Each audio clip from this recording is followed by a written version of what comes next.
Les xénomorphes sont connus pour leur cruauté et leur intelligence. Entre embuscades et pièges, nos monstres chitineux n'ont plus rien à prouver. Cependant, si les films ont fait étalage de leurs actes ignobles, les livres ne sont pas en reste.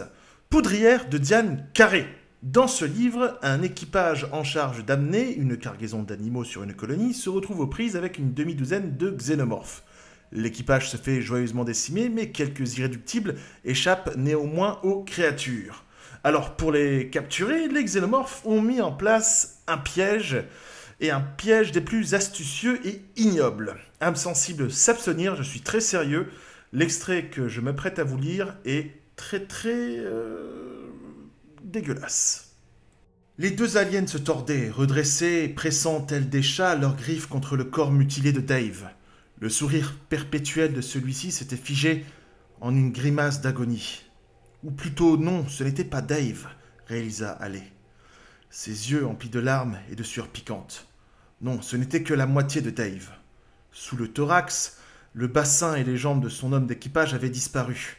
La chair de son avant-bras manquait, elle aussi, révélant un radius brisé au bout duquel oscillait un pouce squelettique. Un morceau du visage de Dave avait été arraché. De son crâne fendu transpiraient des bouts de cervelle qui s'accrochaient au reste de sa merveilleuse chevelure platine. Mais ses yeux bougeaient.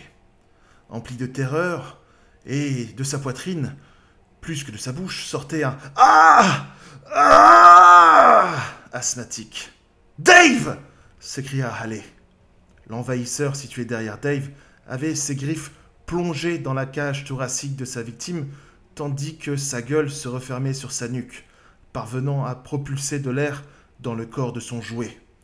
L'autre créature se tenait légèrement en retrait et pressait sa main contre la poitrine de Dave, l'obligeant ainsi à expulser par la trachée l'air insufflé par le premier monstre. Ils avaient transformé l'officier en seconde d'Halley en macabre marionnette. Et oui, vous avez bien entendu, les xénomorphes ont utilisé un cadavre, ou plutôt une victime quasiment morte, pour attirer d'autres proies vers eux. Ça me fait penser un petit peu au délire dans Jurassic Park 3 avec Tudeski, que les raptors utilisent notamment pour attirer les autres survivants. Bref, une fois de plus, les xénomorphes déchaînent un nouveau niveau d'intelligence et de cruauté en utilisant un cadavre comme appât. Et c'est juste absolument brillant et épouvantable aussi. J'ai lu ça, j'étais totalement horrifié. Et c'est pour ça qu'on aime Alien d'ailleurs. Donc voilà, qu'en pensez-vous les calamars? Est-ce que vous avez d'autres exemples qui proviennent de comics ou de bouquins que je ne connaîtrais pas? On en parle dans les commentaires.